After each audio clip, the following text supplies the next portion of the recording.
Bueno, mi papá no quería quitarme mi tiempo, pero si aprendí una cosa de mi papá es que cuando él predica no hay tiempo. Así que el tiempo se detiene.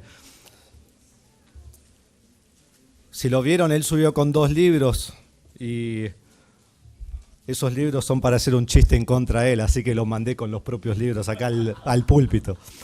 Ya después lo vamos a mirar. Realmente es una bendición poder estar aquí. Si pongo el micrófono acá, ¿me escuchan bien? No, tiene que estar acá más cerca. Ahí. Está bien. Es una bendición estar con ustedes en esta mañana. Recuerdo cuando yo empecé a venir aquí a la conferencia Mendoza, yo tenía 12 años, así que hace 3, 4 años que estoy viniendo y ya me pidieron predicar. Ahora ya tengo 36 años, así que hace bastante y es hermoso ver tantos jóvenes en esta mañana y oramos, ¿no?, que el Señor use la palabra de Dios grandemente en sus vidas. Doy gracias que, bueno, cuando venía antes estaba con Anaí, que era mi novia, y me acuerdo nos sentábamos ahí en esa parecita que tiene piedra, ahí en el solcito, y no hablábamos con nadie, solo entre nosotros dos, y pasábamos ese tiempo lindo. Y ahora hemos vuelto, está mi esposa conmigo, nuestras 2 hijas, Sofía, que tiene 11 años, Emma, que tiene 2 años, y realmente es una bendición ver cómo el Señor nos ha bendecido en todo este tiempo. Así que chicos que están solos, siéntense ahí en la piedrita, quizás alguien pasa y dice, ah, pobrecito, está solo. Todo puede empezar de alguna forma, ¿no? Anoche estaba predicando el pastor Santiago y abrió Ageo y comenzó a leer y después dio una introducción y pensé, wow, Dios es soberano, Dios es grande, pero Dios le dio a él mi mensaje. Y cuando continuó predicando me di cuenta de que no debo olvidarme nunca la soberanía de Dios y que Dios está en control de todas las cosas. Y que realmente su mensaje pegó perfectamente con lo que vamos a ver hoy, la historia de Esdras y Nehemías y lo que está sucediendo en ese tiempo. Así que doy gracias por ese mensaje, doy gracias que él puede estar con nosotros, es un predicador excelente y espero que ya el Señor esté obrando en sus vidas en esta semana.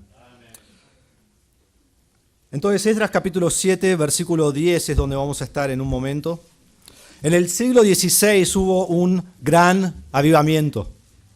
La Biblia fue traducida al idioma de la gente en Europa, en alemán, en inglés, en francés, en distintos idiomas.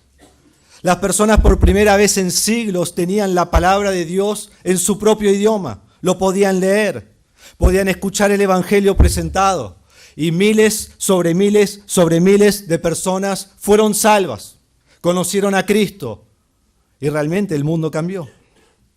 Cuando se le preguntó a uno de los hombres que era de los principales que Dios usó en este tiempo que explicara lo que estaba sucediendo, él dijo lo siguiente: yo solo enseñé, prediqué y escribí la palabra de Dios. Aparte de eso, no hice nada. Luego dijo, yo no hice nada. La palabra lo hizo todo. Amén. Este avivamiento fue fundado en la palabra de Dios. Y debemos entender que aún hoy en nuestras vidas, Dios es el que hace la obra por medio de su palabra. Y su mano bondadosa está sobre todo ministro que se dedica a la palabra de Dios. Entonces lo que quiero que veamos en esta mañana y lo que quiero preguntarte es, y es muy específico lo que quiero preguntar es, ¿Dios te está llamando al ministerio? ¿Dios te está llamando al ministerio? Y si te está llamando al ministerio, entonces, dedica tu vida a la palabra de Dios. Y esta mañana vamos a ver 3 características de uno que dedica su vida a la palabra del Señor. Pero antes de llegar a estas características, vamos a ver un poquito, vamos a leer Esdras 7, 8 al 10 y después vamos a ver un poco el trasfondo de este mensaje para poder entender lo que está sucediendo con Esdras. Capítulo 7, versículo 6, el principio dice, este Esdras subió de Babilonia. Vamos al 7. Y con él subieron a Jerusalén algunos de los hijos de Israel y de los sacerdotes, levitas, cantores, porteros y sirvientes del templo. En el 7º año del rey Artajerjes. Y llegó a Jerusalén en el mes quinto del año séptimo del rey, porque el día primero del primer mes fue el principio de la partida de Babilonia, y al primero del mes quinto llegó a Jerusalén, estando con él la buena mano de Dios. Porque Esdras, este es nuestro texto principal, había preparado su corazón para inquirir la ley de Jehová y para cumplirla y para enseñar en Israel sus estatutos y decretos. Entonces, cuando leemos este pasaje tenemos varias preguntas que debemos hacernos. La primera es, ¿quién es Esdras?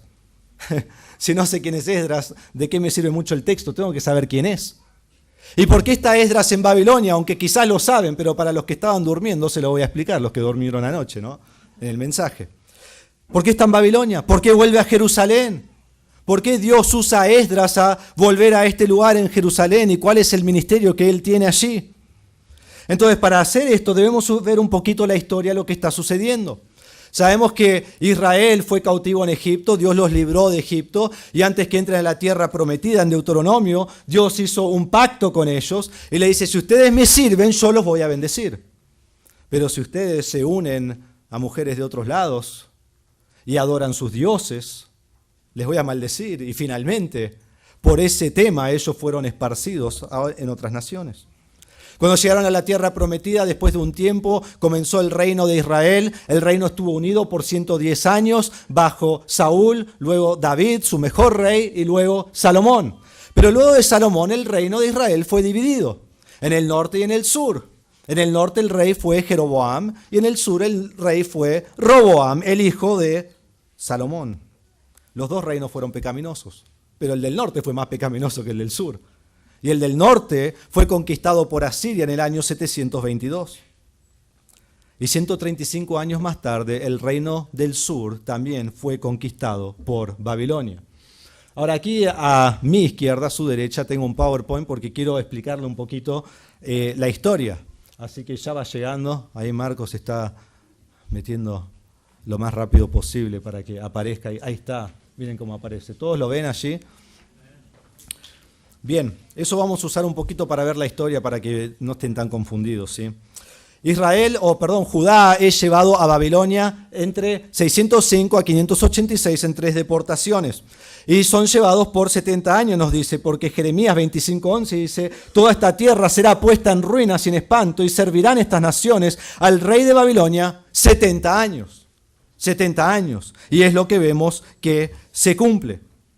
Entonces, fueron esclavos allí hasta el tiempo de Persia, que es un poquito lo que habló el pastor Santiago anoche. Estaban bajo Babilonia, después Persia conquistó a Babilonia y Persia tiene a ellos cautivos. Y vemos en 539, se lo puede poner ahí, que el rey de Persia conquista a Babilonia. Ahora, el libro de Esdras, si van conmigo al principio, vamos a capítulo 1, versículo 1, y vamos a ver que el libro de Esdras comienza con el decreto de Ciro, el rey de Persia. Y en 538 él dice en versículos 1 al 4 que ellos deben volver a Jerusalén. Ahora quiero que entiendan, cuando Babilonia estaba en poder, lo que ellos hacían es iban a todos lados, conquistaban a la gente y se llevaban a la mejor gente a Babilonia. Pero cuando Ciro fue el rey, lo que hacía el imperio persa es, ellos querían dominar a todos, pero en sus ciudades. Entonces los enviaban de nuevo a sus ciudades y les hacían pagar tributo y estaban bajo el reinado de los persas. Entonces Dios mueve el corazón de Ciro a que ellos vuelvan a su ciudad. Miren Esdras capítulo 1, versículo 1, dice, en el primer año de Ciro, rey de Persia, para que se cumpliese la palabra de Jehová, por boca de Jeremías, despertó Jehová el espíritu de Ciro, rey de Persia. Y luego, no lo voy a leer, pero él habla, vuelvan a su pueblo. ¿Quién lo hizo? Ciro. Sí, pero en realidad fue Dios, obrando soberanamente como Él hace, diciendo, es el tiempo de que ustedes vuelvan. Entonces quiero mencionar 4 reyes que son muy importantes para el libro de Esdras y Nehemías, lo van a ver allí a su derecha. El primer rey es el rey Ciro, de 559 a 530, y él es el que manda a reconstruir el templo, y lo vimos allí, Esdras 1 al 4. El segundo rey que vemos es el rey Darío, y él vivió de 522 a 486. Aquí es donde toma lugar lo que vimos anoche, el libro de Ageo, ¿sí? Y vemos que es bajo su mandato que se termina de construir el templo, que lo que vimos en Ageo todavía obviamente no había sido construido. El tercer rey que vemos es el rey Asuero. El rey Asuero. Y es durante su reinado que ocurre ¿qué? ¿El libro de qué? Esther. Bien. Y nos dice aquí en Esdras 4, pueden mirarlo, Esdras 4:6, dice, y en el reinado de Asuero, en el principio de su reinado escribieron acusaciones contra los habitantes de Judá y de Jerusalén. Y podemos ver que él aparece también en este libro. El cuarto rey que aparece en Esdras y Nehemías es el rey Artajerjes. Y él vive entre 464, él reina, hasta el 423. Y es bajo su reinado que el muro es terminado en el libro de Nehemías. Y lo que cubre esa parte de Artajerjes es Esdras capítulo 7 al 10 y todo el libro de Nehemías. Entonces esto les da un pantallazo de quién está en control en qué momento, mientras nosotros vamos viendo el libro de Esdras y de Nehemías. Entonces, como dije, la deportación fue en 3 etapas. La primera etapa fue en el año 605, que Babilonia conquista, hace su primera parte de la conquista de los que viven en Jerusalén. Y se lleva a los de buen entendimiento, a Daniel, a sus amigos, Daniel 1 al 4. La segunda conquista es en 597. Y no está apareciendo, seguí ahí Marcos, no está apareciendo. Ahí está la primera, ahí está la segunda, ahí va. En 597, 8 años más tarde, allí se lleva al rey Joaquín, que reinó por 3 meses en Jerusalén, a un grupo de 10.000 personas y aún al profeta Ezequiel. Y la tercera parte de la conquista es en el año 586, que mencionó el pastor anoche. Y allí es cuando destruyen completamente a Jerusalén, realmente no queda nada, y se llevan todos los que quedan, y los últimos que dejan en Jerusalén son los pobres, y en realidad lo dice como los que son inútiles, los que no quieren llevarse. Entonces esto ocurre en 3 etapas, Y debemos entender que es muy fascinante que de la misma forma que ellos son deportados en 3 etapas, ellos vuelven en 3 etapas. La primera etapa en la que vuelven es bajo Zorobabel, que es lo que nuevamente veíamos anoche. Entonces vuelven allí en 538, vuelven bajo el liderazgo de Zorobabel, cuando el rey Ciro decreta que ellos deben volver. Y se dijo que cuando volvieron, vinieron con más o menos 50.000 personas para construir el templo. En capítulo 3 de Esdras, ellos vuelven, ellos construyen un altar al Señor, ellos echan los cimientos del altar y comienzan a alabar al Señor. Y nos dice que muchos lloraban y gritaban porque había algunos que recordaban el templo antes de que fue quemado. Y hay todo un alboroto allí, y gente gritando, y gente clamando, y gente recordando lo que fue su ciudad, lo que fue el templo antes de que ellos sean deportados. Y mencionó el pastor anoche que se frenó la obra. Frenaron la obra. Miren capítulo 4, versículo 5, dice, sobornaron además contra ellos a los consejeros para frustrar sus propósitos todo el tiempo de Ciro, rey de Persia, y hasta el reinado de Darío, rey de Persia. Y miren versículo 24. Entonces cesó la obra de la casa de Dios que estaba en Jerusalén y quedó suspendida hasta el año 2 del reinado de Darío, rey de Persia. Entonces se suspende. Por 16 años no están trabajando en la casa del Señor. Y hasta que no viene Darío y hace un edicto de que ellos puedan seguir construyendo. Y es bajo él que terminan el templo, y así lo van a ver, en 516 terminan el templo, la casa del Señor, y se dedicaron al Señor al final de capítulo 6. El segundo regreso de Babilonia a Jerusalén es en el año 458. Ahora, noten esto, entre capítulo 6 y capítulo 7 pasan 58, 59 años. No, nosotros leemos el 6, leemos el 7, pasaron 2 segundos, seguimos... No, casi 60 años pasa entre capítulo 6 y capítulo 7. Y en capítulo 7, ¿quién regresa? Esdras.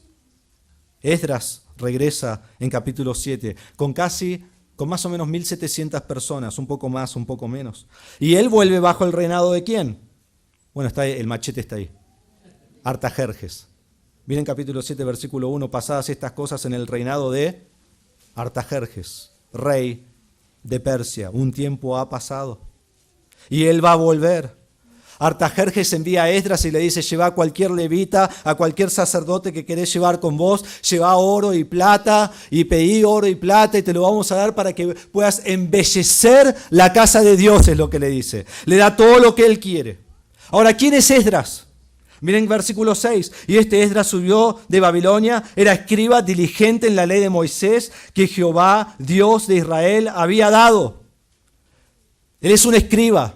Él es un experto en la ley. Él conoce la ley muy, muy bien. Y es un hombre cuyo la mano de Dios está sobre él. Miren el final del versículo 6.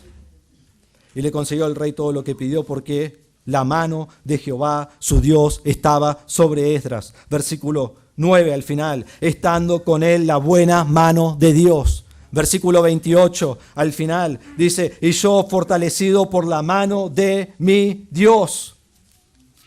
Dios estaba con él. Dios estaba sobre él.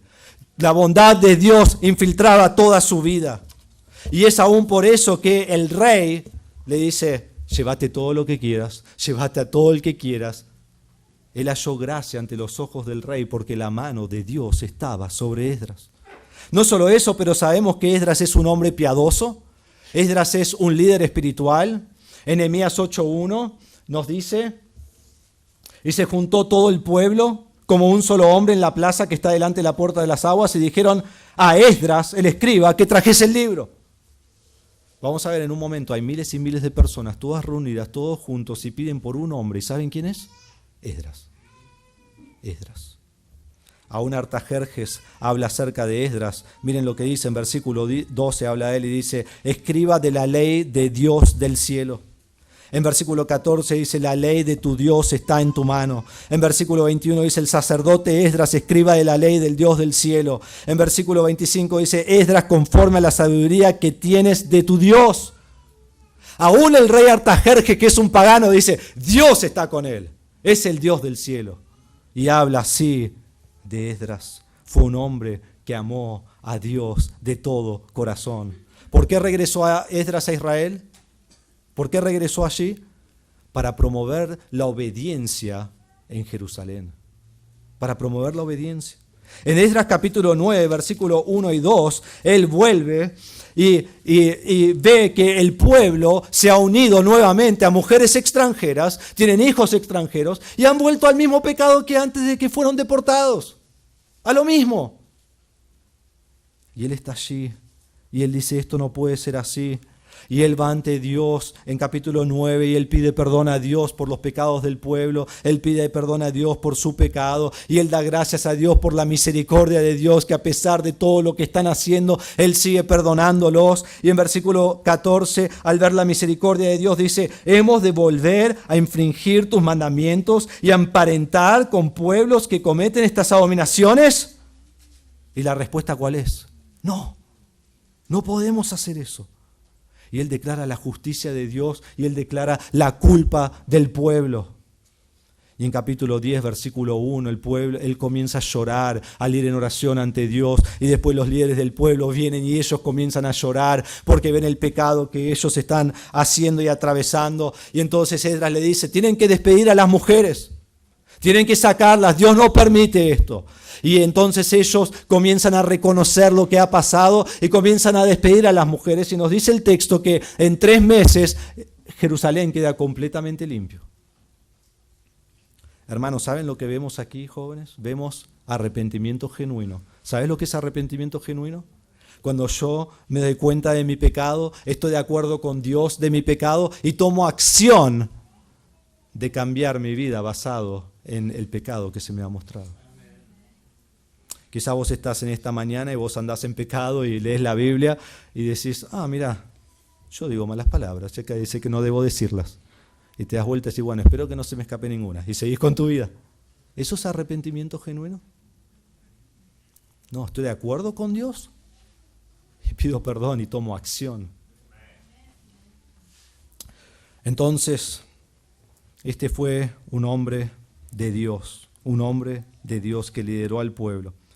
La última El último regreso, lo vemos aquí, fue en el año 444. Este es el regreso de Nehemías. Esto abarca todo el libro de Nehemías. Sabemos que él halla gracia ante los ojos del rey Artajerjes y él vuelve. Miren conmigo en Nehemías, capítulo 6.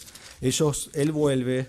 Hay mucho para leer ahí, no lo vamos a leer todo, pero versículo 15 nos dice: fue terminado pues el muro el 25 del mes de Elul en 52 días. Él vuelve 13 años después de que Esdras está allí y muchos años después de que Zorobabel volvió y terminan el muro.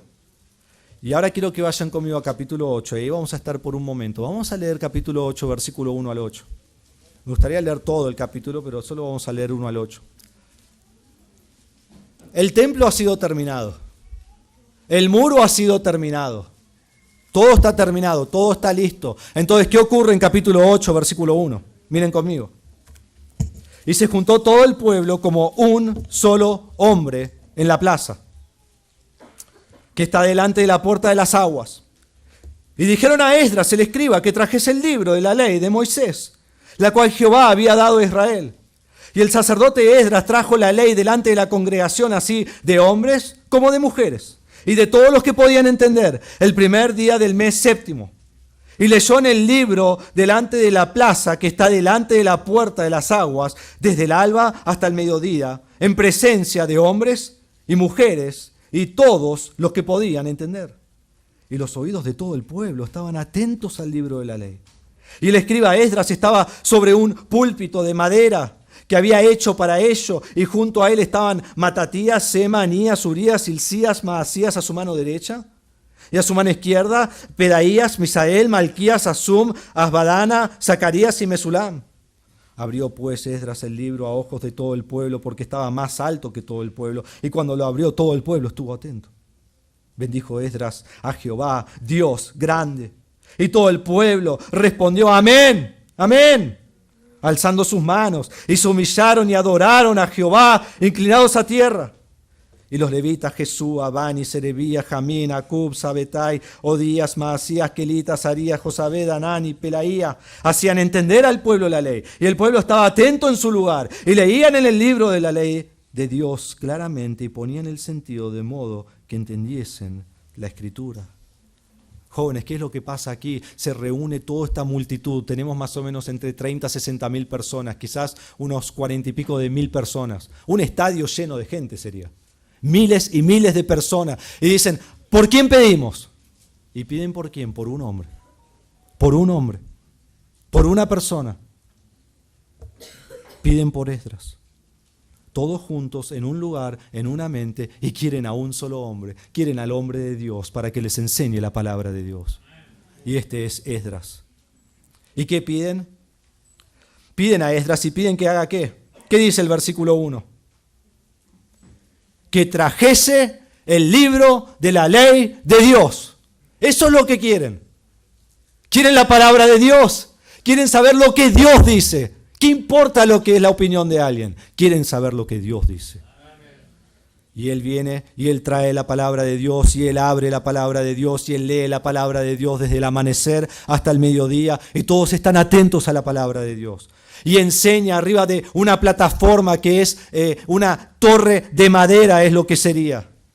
Y está en un púlpito alto, en un lugar de autoridad donde todos están escuchando la palabra de Dios. Y abre la palabra de Dios, que es la autoridad suprema, porque no hay autoridad más alta que la autoridad de la palabra de Dios.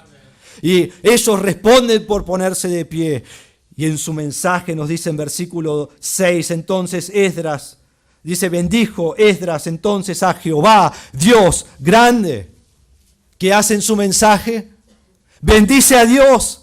Exalta a Dios, pone a Dios en alto, habla de la grandeza de Dios y hace que la gloria de Dios brille ante los ojos de los que oyen. Esdras bendijo al Dios grande. ¿Y qué hace el pueblo? El pueblo responde: amén, amén, y alzan sus manos y caen rostros a tierra por la proclamación de la palabra de Dios. Y caen en humildad porque saben que un mensaje que exalta a Dios lleva a los creyentes a humillarse ante Él. La palabra de Dios produjo un avivamiento. Produjo un avivamiento. En capítulo 9, versículo 2 nos dice que ellos estaban leyendo la palabra de Dios una cuarta parte del día, que en este caso eran 3 horas por día, y luego estaban confesando sus pecados y estaban adorando a Dios una cuarta parte del día. Pasaban 6 horas aprendiendo la palabra de Dios y después, basado en lo que la palabra de Dios decía, confesaban sus pecados y adoraban a Dios. Porque el centro de todo es la palabra de Dios. Miren conmigo Nehemías 10, versículo 29, dice así. Se reunieron con sus hermanos y sus principales para protestar y jurar que andarían en la ley de Dios que fue dada por Moisés, siervo de Dios, y que guardarían y cumplirían todos los mandamientos, decretos y estatutos de Jehová nuestro Señor. Esta es la respuesta a la predicación de la palabra de Dios. Dicen, vamos a vivir de acuerdo a la palabra. Entonces, jóvenes, miramos nuevamente en capítulo 8 y quiero que entiendan que todo avivamiento espiritual está centrado en la palabra de Dios. Está centrado en la palabra de Dios. Noten la centralidad de la palabra de Dios en capítulo 8. Vemos que allí llaman a Esdras que traiga la palabra. Cuando Esdras viene, trajo la palabra. Esdras abrió la palabra. Esdras leyó la palabra. Los levitas en versículo 7 explicaron la palabra. En versículo 8 leyeron la palabra. En versículo 9 el pueblo lloró al oír la palabra de Dios. En versículo 12 comprendieron la palabra. Luego se reunieron para entender la palabra en versículo 13. En versículo 14 encontraron en la palabra cómo Dios demanda que ellos debían vivir. En versículo 15 proclamaron la palabra. En versículo 18 leyeron la palabra diariamente. Y en capítulo 9, versículo 3, leían la palabra por horas en el día. Y esto lo hicieron diariamente por una semana, nos dice capítulo 9, versículo 18. Hermanos, quiero que sepan que todo gran avivamiento comienza, está centrado y termina con la palabra de Dios. Si lo decimos de otra manera, podemos decir que la palabra de Dios es el centro, es el enfoque de todo avivamiento, de toda reunión, de todo pueblo, de toda iglesia, de toda congregación, es la palabra de Dios. Entonces, joven, si Dios te ha llamado al ministerio, debes saber qué es el centro de ese ministerio. Enseñar la palabra de Dios. No es un show, no es luces, no es humo, no es música rock, no es hacer sentir bien a la gente con un mensaje positivo. No, no es eso.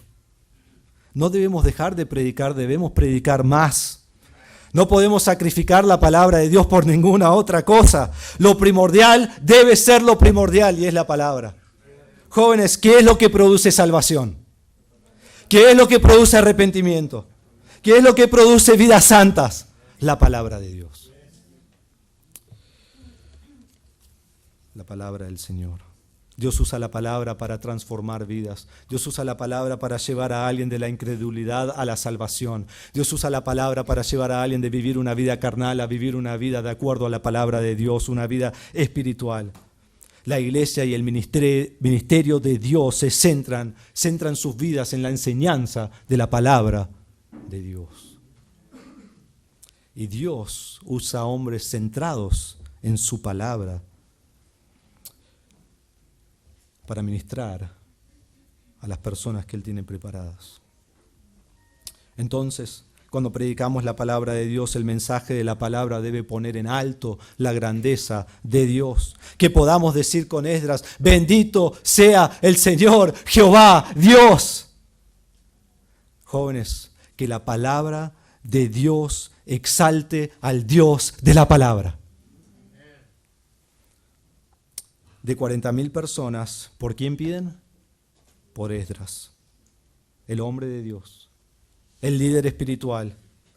Pidieron al que podía enseñarles la palabra, pidieron a aquel que estaba completamente saturado de la palabra, aquel que estaba completamente dedicado a la palabra de Dios. ¿Y qué hizo Esdras? Simplemente se paró, abrió la ley y enseñó la palabra de Dios. ¿Y por qué pidieron por Esdras? Porque era un hombre de la palabra. Porque la mano de Dios, la mano bondadosa de Dios estaba sobre él. ¿Y por qué estaba sobre él? Porque 14 años antes, él dedicó su vida a aprender la palabra, a practicar la palabra y a poner en práctica la palabra de Dios. Un autor hablando de este pasaje dice: para Esdras el estudio de la palabra de Dios lo consumía totalmente. Y él es un ejemplo de devoción inamovible, de uno que mina inexhaustiblemente las riquezas de la Escritura y los lleva al pueblo.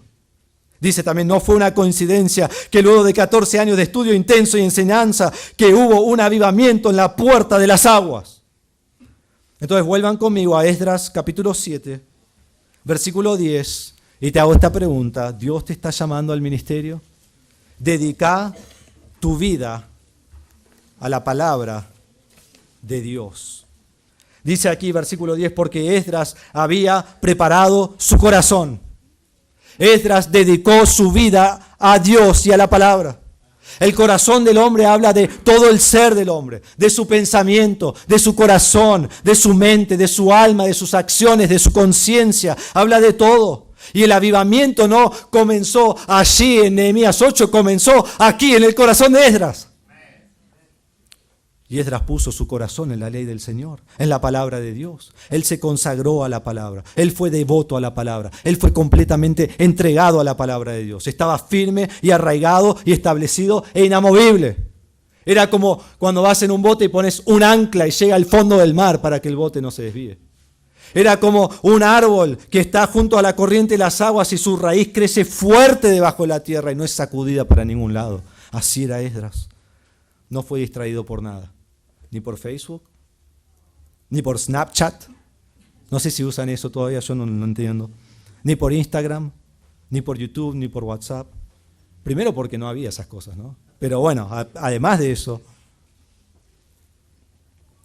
él no iba a ser distraído por nada. Él miró en la ley de Jehová, él miró en la ley de Dios, sus ojos estaban donde tenían que estar. Él iba a servir al Señor. Y él, lo que él hacía era ponía su mente en sujeción para meditar continuamente en la palabra de Dios. Él era como el atleta, ¿no?, que se levanta a las 4 de la mañana en el frío y va al gimnasio y nada lo distrae de llegar a su meta. Así era él. Es como el alumno que tiene el examen más grande de su vida y nada lo va a distraer de estudiar para ese examen. Yo me acuerdo ahora, hace como una década atrás, tenía que prepararme para la ordenación para ser un pastor, ¿no?, que ordenan a los pastores. Y lo paran adelante y le hacen un montón de preguntas teológicas, ¿no? Es hermoso para todos los pastores que ya lo han pasado, no para el que lo está por pasar. Y una vez que lo pasaste, dices: era fácil, no te preocupes, pero no, cuando lo vas a hacer no es así. Y me acuerdo que por años yo iba a todas las ordenaciones que podía. Iba y anotaba todo, y estaba anotando cada pregunta, cada cosa. No anotaba las respuestas, pero cada pregunta. ¿Y qué hacía? Iba a casa y lo estudiaba. Digo, yo tengo que saber esa respuesta. Y me acuerdo meses antes de que fuera la ordenación, allí estaba estudiando libros y libros, leyendo, subrayando, viendo, diciendo: si me preguntan esto, ¿qué voy a hacer? Y estudiando miles y miles de páginas. ¿Por qué? Porque yo tenía que estar listo. Yo tenía que presentar defensa. Yo tenía que ser alguien aprobado que luego va a llevar la palabra de Dios a mi congregación. Jóvenes, Esdras no se preparó a medias. No hizo lo que sea para zafar. No se levantó y leyó su gramito de versículos de la Biblia y después siguió con su vida. Esa no es la vida de Esdras. Todo su corazón, todo su ser, toda su alma, todo lo que es, toda su mente, toda su voluntad, yendo tras la palabra de Dios. Él está metido con todo y no hay vuelta atrás. Y decís: qué bueno para Esdras, pero déjame decirte esto es lo que Dios demanda de vos. Noten el orden aquí en versículo 10, porque Esdras había preparado su corazón ¿para qué? Para inquirir primero, para cumplir segundo y para enseñar tercero. Lo podemos decir así, lo digo con sinónimos. Primero se dedicó a estudiar la palabra de Dios, segundo se dedicó a practicar la palabra de Dios y tercero se dedicó a enseñarla. No practicó sin estudiar. No practicó sin estudiar. No enseñó sin estudiar y sin practicarlo. Muchos dicen: bueno, yo quiero enseñar. Bueno, anda a estudiar y vivir lo que la palabra de Dios dice. Entonces Dios te está llamando al ministerio: dedica tu vida a la palabra de Dios. 3 características de uno que dedica su vida a la palabra de Dios. Primero, Dice, ¿qué? ¿Eso fue la introducción? ¿Qué está pasando? Primero, versículo 10. Porque Esdras había preparado su corazón para inquirir la ley de Jehová. Lo primero que debes hacer es estudiar la ley del Señor. Estudiar la ley del Señor. ¿Cómo se dedicó Esdras al estudio de la palabra? Esdras inquiría, Esdras investigaba, Esdras examinaba, Esdras estudiaba minuciosamente. Se decía, he leído en comentarios que se decía que él quizás sabía todo el Pentateuco de memoria. ¿Será así? No sé, no pude hablar con Esdras. Pero que tan solo se diga eso de Esdras. Era un hombre de la palabra, era un hombre dedicado a conocer la palabra de Dios bien y escudriñaba minuciosamente. Fue un erudito, fue un experto de la ley del Señor.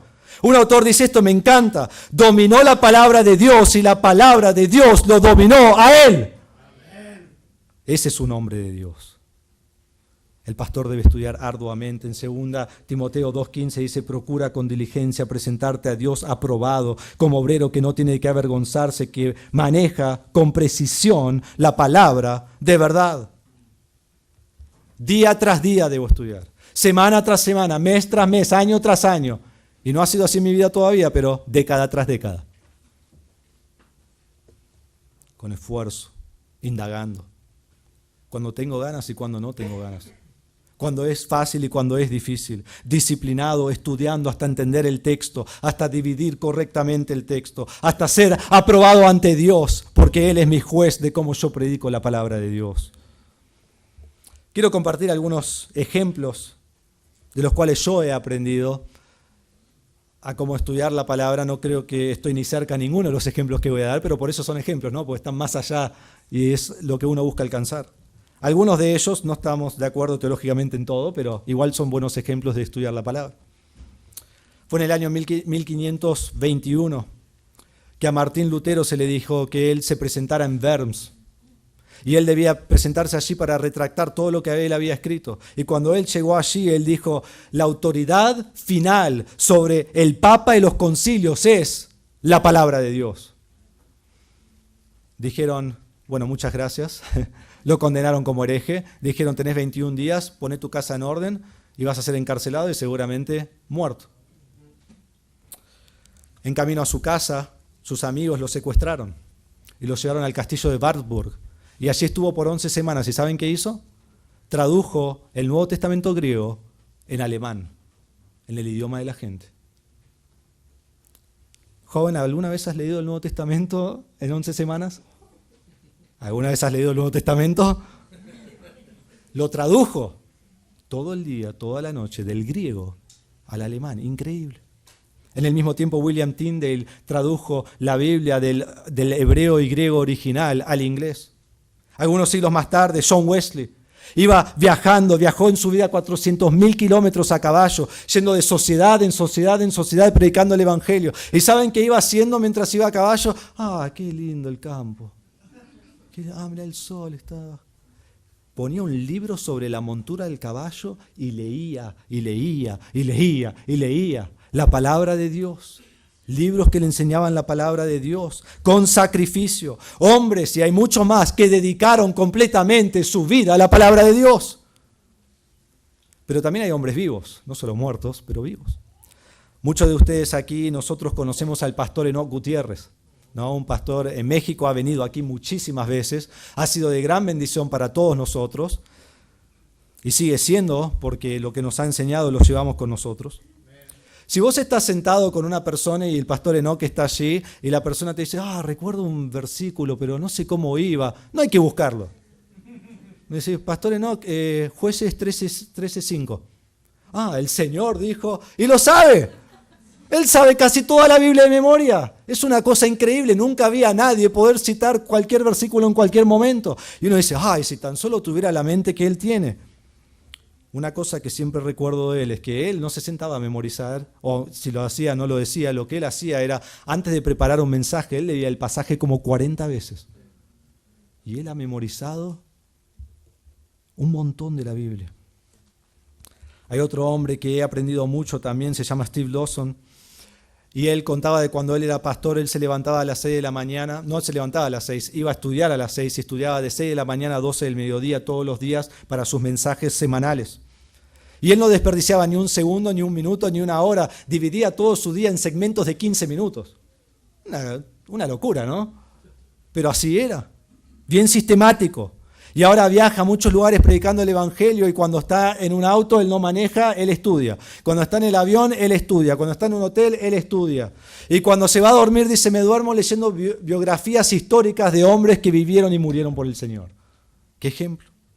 Estaba en una clase hace unos años y había un hombre que vino, se llama Abner Chau, y él nos tenía que enseñar acerca del libro de Job. Y él entra a la clase y entra con una Biblia así de grande, en hebreo. La pone sobre el púlpito y empieza a enseñar. Y yo, claro, me quedé como, wow. Por 4 horas enseñó. Ni una nota, ni una Biblia en inglés. Todo del hebreo y traduciendo.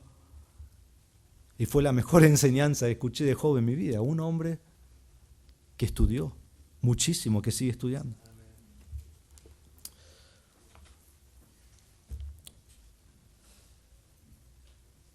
Pero la persona de la cual más he aprendido en mi vida, de estudiar, y lo voy a avergonzar, no le va a gustar esto, no le va a gustar para nada, pero bueno, es así. Y quizás se podría decir de muchos pastores aquí, pero no los conozco tan bien como a mi papá. Quizás lo has escuchado predicar en el pasado, lo vas a escuchar esta semana y quizás aún vas a decir, yo quiero predicar como él. Sé que lo vas a decir porque siempre escucho a todos que lo dicen. Bueno, le voy a decir cómo hacerlo. De chiquito yo me acuerdo, tenía su oficina y entrabas por la puerta aquí, tenía un escritorio acá con una computadora y otro escritorio acá. Yo nunca me senté ahí, me senté aquí porque estaba la computadora y estaba el FIFA 94. 94, no sé, yo ni nací en el 94. Habían computadoras en el 94, sí. Eran así de gigantes y no hacían nada. Y estaba el internet, ¿no? Que hacía turu, turu, y todo el ruidito, ¿no? Algunos no saben ni lo que estoy hablando, increíble. Y mientras él estudiaba, yo jugaba a los videojuegos. Y mientras él estudiaba, yo salía con mis amigos. Y mientras yo miraba el Mundial de Fútbol y veía a Argentina, él estaba estudiando. Y cuando mi mamá decía, llama a tu papá a almorzar, nos decía, ¿y dónde está papá? Estaba en su oficina, estudiando, orando, ocupándose por los hermanos. Y yo iba y decía, bueno, a comer, y dice, ya voy. Sí, claro. 10 minutos más tarde, ahí aparecía, ¿no? A veces empezábamos sin él, a comer. Es interesante porque no estoy en esa altura ni nada, pero ahora mis hijas me llaman para comer. Y viene mi hija de 11 años y me llama y dice, toca la puerta, abre, papi, a comer, y se va, pues sabe que no voy a venir. Pero mi hija de 2 años viene apenas, estira, ¿no? Llega, abre la puerta, entra. Daddy, comida. Digo, bueno, ahí voy. Se acerca, Daddy, comida. Bueno, ya voy a ir a comer. Y mi asiento se mueve, ¿no? Y mueve el asiento así y yo sigo estudiando así. Me agarra el dedo. ¡Daddy, comida! Y me lleva a la mesa. Ya no funciona.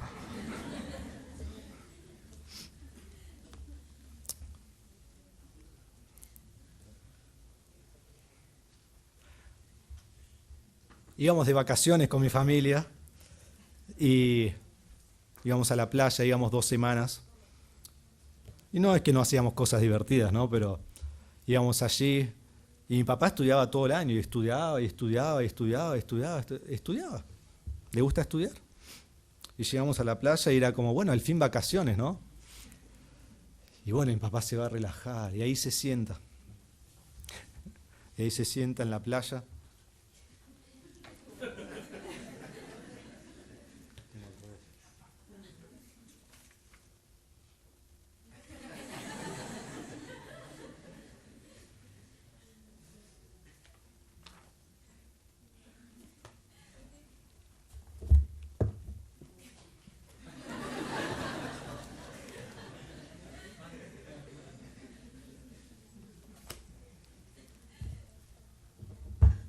Las 2 semanas de vacaciones. Pero era un libro recreativo, no sé. Estudio, y vos decís, yo ya no quiero ser como él. Eso no es lo que yo quiero. Déjeme seguir. Dije, lo iba a avergonzar, perdón. Estudió en la facultad, estudió en el seminario, realizó su doctorado de ministerio a los 56 años. Ha viajado a Europa, a Israel, a Turquía, a Grecia, y ¿saben qué? Si vas a viajar a algún país, viaja con él, pues sabe todo. Sabe todo. Estábamos en Grecia, estábamos en el micro, le digo, ¿a dónde vamos? ¿De qué se trata? ¿Cómo es? Me explicaba todo, yo googleaba, aprendía, pero primero le pregunté a él. Estaba el guía ahí, le digo, ¿para qué te voy a preguntar al guía? El guía no sabe nada, le pregunto a mi papá. Estábamos en algún lugar, mi papá contaba algo y el guía dice, vos seguí el tour porque vos sabés más que yo. Así era. ¿Por qué? Porque estudió toda su vida y porque antes de ir al viaje habrá leído 10 libros acerca del lugar. Y algunos de los pastores han ido a Israel con él, saben que es verdad. Enseña en el Instituto Bíblico de la Iglesia, enseña historia de la Iglesia, de los bautistas, de los pentecostales, teología pastoral, teología sistemática, Antiguo y Nuevo Testamento, hermenéutica, que es cómo interpretar la Biblia, homilética, cómo predicar la palabra de Dios. Y ha dedicado 10, 15, 20 horas por semana a uno y en una clase que ya preparó hace 20 años, pero la sigue estudiando. Y aún tomó griego a los 60 años. ¿Por qué? Porque dedicó su vida a estudiar la palabra de Dios. Joven, ¿te dedicás a estudiar la palabra de Dios? Lamentablemente vivimos en un tiempo de una generación muy triste. Es una generación muy triste. Decís, yo voy a servir al Señor, te anotás para esa clase de seminario y en la primera semana te dicen, bueno, para la semana que viene tenés que leer el libro de Mateo. Bueno, yo mirá, no, la verdad que no puedo seguir yendo. Quizás decís, voy a leer la Biblia en un año. Te recomiendo empieces en Marcos, ¿no? Porque Mateo lo has leído 1000 veces. Si alguien dijera, bueno, allí en la esquina del salón hay un papelito y cuando agarres ese papel vas a tener todo lo que necesites para ser pastor. Y estás ahí sentado y decís, bueno, pero demanda que me pare, demanda que camine hasta allá, que me agache a buscar el papelito. El ministro se dedica a la palabra de Dios, el ministro es un experto en la palabra de Dios y si vos fuiste llamado a predicar la palabra de Dios, dedicate por completo al estudio de la palabra de Dios. ¿Sos llamado por Dios a ser pastor? Debe ser tu prioridad estudiar la palabra de Dios en el seminario, en el instituto bíblico. Lee la palabra, saturate de la palabra, que sea toda tu vida meditar en la palabra, lee libros acerca de la palabra, continuamente escuchar la palabra de Dios. Me acuerdo cuando yo estaba en el seminario, tenía siempre proyectos y distintas cosas que hacer y yo trabajaba en FedEx y manejaba un camión y allí iba con mi camión todos los días, buscaba paquetes en distintos lugares y después los llevaba a la estación. Y era tiempo perdido, no hacía nada mientras manejaba. Entonces me compré como un grabadorcito, no sé qué es, un parlante, y ponía allí mi iPod y bajé como 3000 mensajes. Y todos los días escuchaba más o menos 2 mensajes. Todos los días, por 4 años y medio. Hagan el cálculo ustedes y díganme cuántos mensajes escuché. Vos podés escuchar mensajes de la palabra de Dios tan fácil hoy en tu teléfono, mientras estás yendo en el colectivo a la escuela, a trabajar, estás en cualquier lado, podés escuchar la palabra. Saturate de la palabra de Dios. Y joven, cuando sabés todo, seguí estudiando. Necesitamos jóvenes hoy llamados al ministerio comprometidos a estudiar arduamente la palabra de Dios. Entonces te pregunto, ¿te dedicarás a estudiar la palabra con diligencia, con disciplina, con sacrificio, con rigor? Y no escucho nada. Si Dios te ha llamado al ministerio, no comienza mañana, comienza ya. Esdras dedicó su corazón y el avivamiento fue 14 años más tarde. Segundo, no solo debes estudiar la ley del Señor, debes practicar la ley del Señor. Debes practicar la ley del Señor. Algunos dicen, no, mucho estudio va a llevar a no practicarla. No, al contrario, mucho estudio debe llevar a practicar la palabra de Dios. El estudio no es un fin en sí mismo. El estudio lleva primero a que lo practique. ¿De qué sirve estudiar sin practicar? La respuesta es nada, de absolutamente nada. El hombre debe poner en práctica lo que estudia. Debe actuar según lo que estudia. Debe poner en acción lo que ha escudriñado. Esdras está aprendiendo y aprendiendo e incorporando a su vida, poniendo en práctica la palabra de Dios. Y eso es lo que debo hacer. Y debo ser un testimonio viviente de la palabra de Dios. Algunos estudian mucho, saben la palabra y ya se envanecen. Y estudian y adquieren y saben y dicen, sí, hago todo lo que ya dijiste, pero jamás ponen nada en práctica. Y cuando viene la tentación caen y cuando viene la prueba se desvanecen, porque su vida y su estudio nunca lleva a la práctica. Debo practicar lo que estudio. Y eso no es solo para el pastor, eso para todos.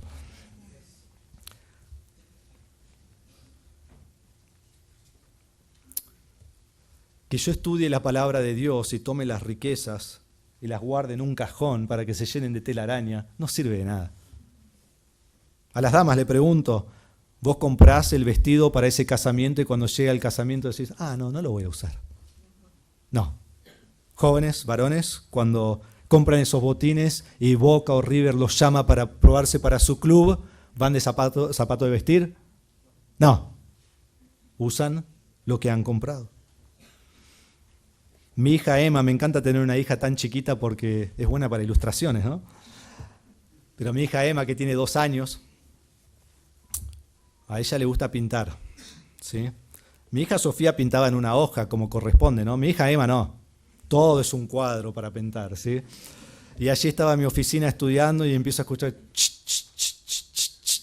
y yo, ¿qué será eso? Bueno, nada, yo sigo estudiando. Y cuando abro la puerta blanca, está azul. No, está pintando todo, ¿no? Emma, no. Emma, se pinta en la hoja. No se pinta en la puerta. Dice, hoja, pintar hoja. Puerta no. Puerta no. Cerrá la puerta y allí va, pinta la mesa, pinta el piso. El piso sucio. Dice, digo, no se pinta en la hoja. Piso no, puerta no. Ya vamos agregando, ¿no? Todos los lugares. No le regalen marcadores esta semana, ¿sí? Por favor. ¿Qué hace? ¿Escucha? ¿Entiende? Y se da vuelta y dice, ja, ja, ja. Y pinta donde quiere, ¿no? El estudio de la palabra debe llevar a la práctica. El pastor estudia para practicarla en su propia vida. Su primer ministerio no es la congregación, su primer ministerio es su propio corazón. Debe estudiar, debe vivirlo y después debe llevarlo a la iglesia. El pastor es un ejemplo de la Biblia, es un ejemplo de la palabra de Dios, es un ejemplo de cómo vive un creyente y no debe ser un hipócrita. Jóvenes, que Cristo nunca diga de nosotros, como dice Mateo 23:3, así que todo lo que os digan que guardéis, guardadlo y hacedlo, mas no hagáis conforme a sus obras porque dicen y no hacen. Que Dios nunca diga eso a nosotros. Sino que sea lo que dice Santiago, más el que mira atentamente en la perfecta ley, la de la libertad y persevera en ella, no siendo deudor olvidadizo, sino hacedor de la obra. Este será bienaventurado en lo que hace. Vivamos la palabra de Dios. El hombre de Dios debe ser un hombre de oración, de integridad, de humildad, de amor por otros, de sacrificio, que busca la santidad, que vive en paz, que tiene esperanza en lo que viene, que perdona a otros. Ese debe ser el hombre de Dios. Y solo la palabra de Dios produce eso en el hombre y la mujer de Dios. Entonces eso es lo que debo hacer. Mi propósito no es tener todo el entendimiento, mi propósito es ser cada día más como Cristo. Mi propósito es traer gloria a Dios y entonces estoy preparado para guiar a la grey de Dios. Entonces, ¿cuál es tu anhelo? ¿Conocer más a Dios? ¿Ser más como Cristo? Dedícate a estudiar y a poner en práctica la palabra de Dios. Y eso lleva a lo tercero. ¿Ven el orden? Es tan importante. Dice tercero. Y para enseñar en Israel sus estatutos y decretos. No solo estudio la palabra, no solo practico la palabra, pero también enseño la palabra. Enseño la palabra. Enseño la palabra con fidelidad. Llevo lo aprendido al púlpito y debo predicar con todo. Debe haber poder, debe haber pasión, debe haber fuego en el alma, porque si no hay fuego en el alma del predicador, ¿cómo va a haber fuego en la persona que está escuchando? Y debo entregar todo en la predicación. Y cuando terminás de predicar no debes poder ni caminar, porque estás recansado. Es el clímax de lo que has aprendido, lo llevas al púlpito y lo das como si tu vida dependiera de eso, porque es la palabra de Dios sagrada. Yo les cuento esto, no es para hablar de que yo soy increíble o lo que sea, solo lo que yo hago en la semana, porque esto es primordial para mí. Nosotros tenemos una sola reunión en la cual yo predico la palabra el domingo a la mañana, después tenemos otras cosas en la semana de la iglesia, pero un mensaje principal. Lunes y martes son dedicados completamente al estudio de ese mensaje. Todo el día lunes y martes.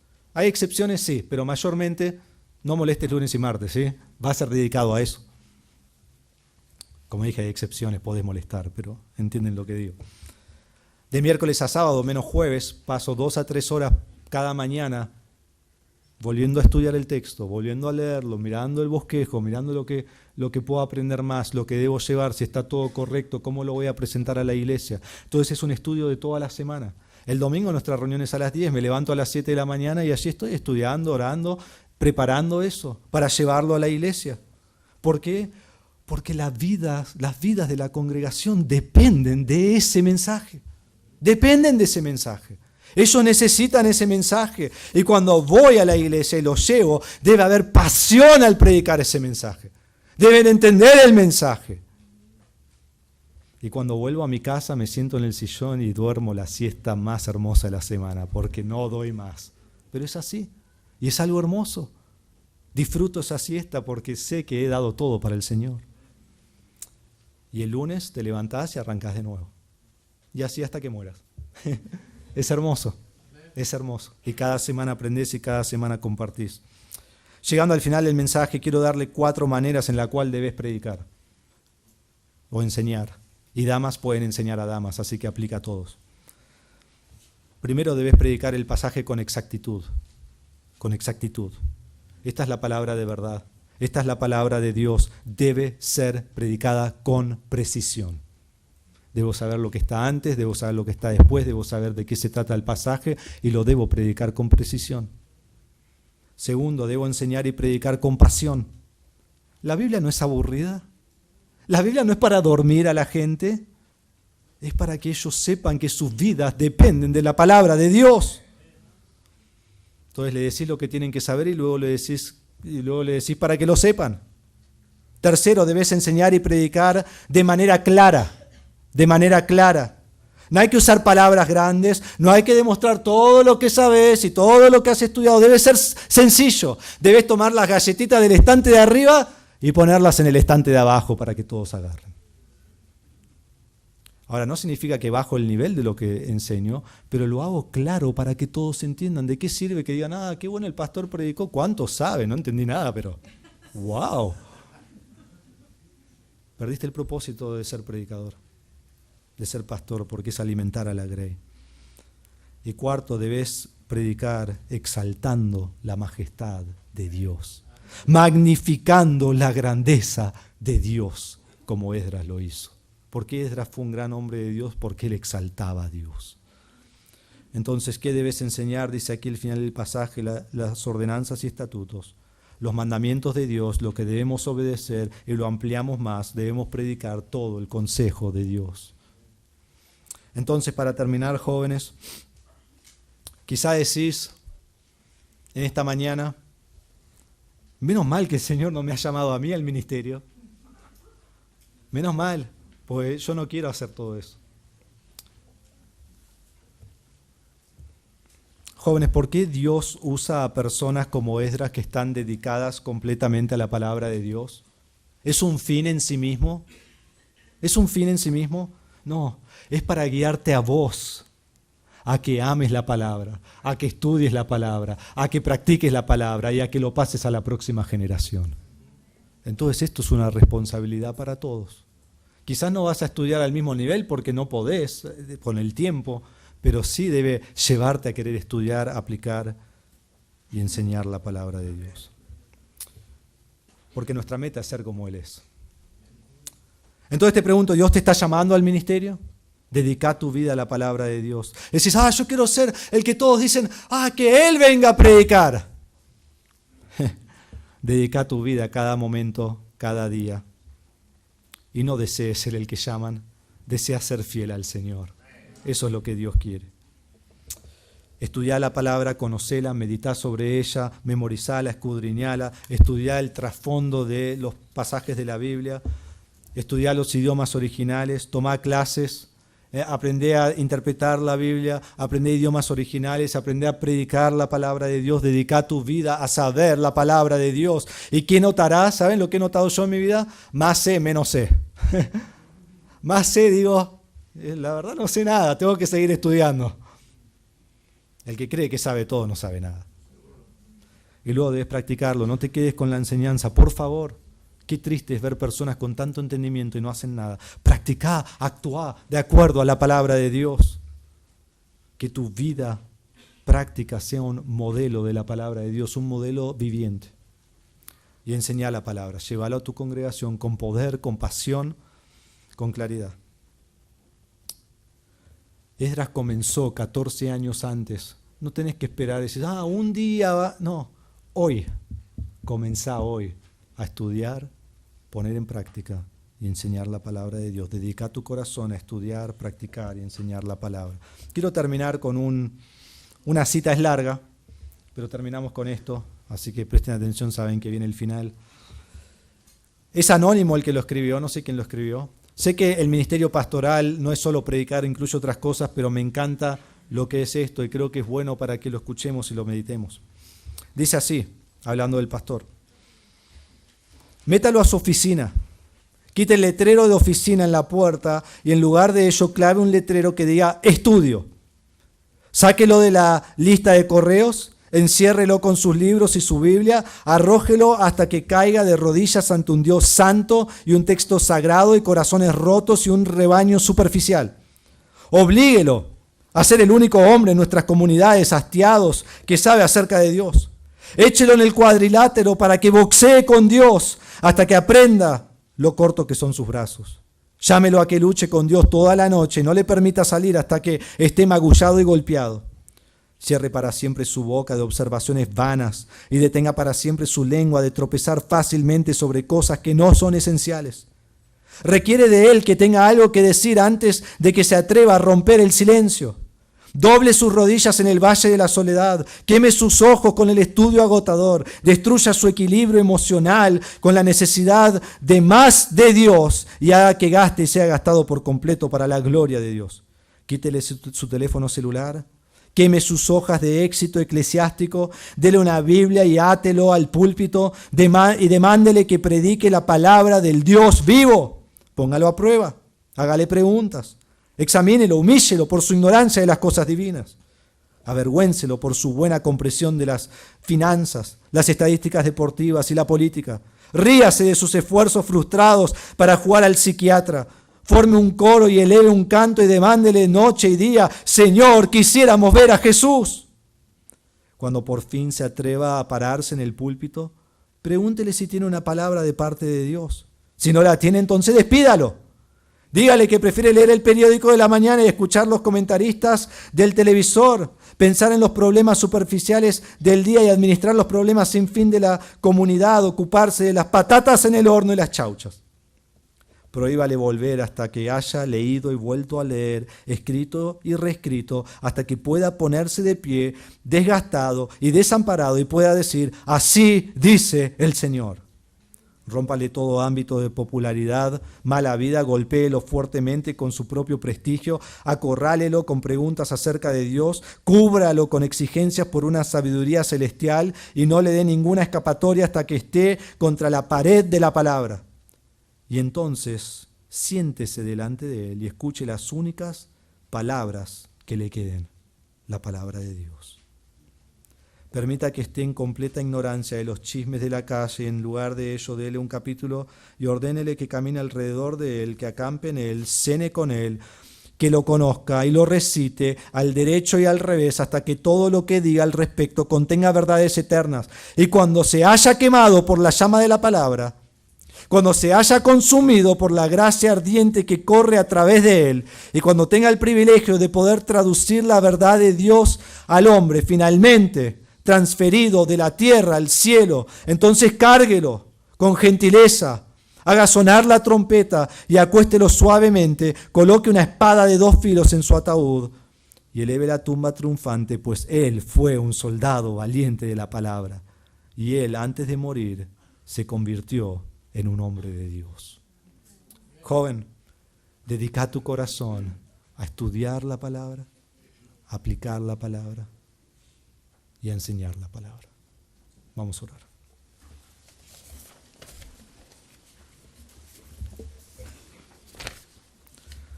Padre nuestro, te pido, Señor, y te ruego en esta mañana que obres en el corazón de los jóvenes.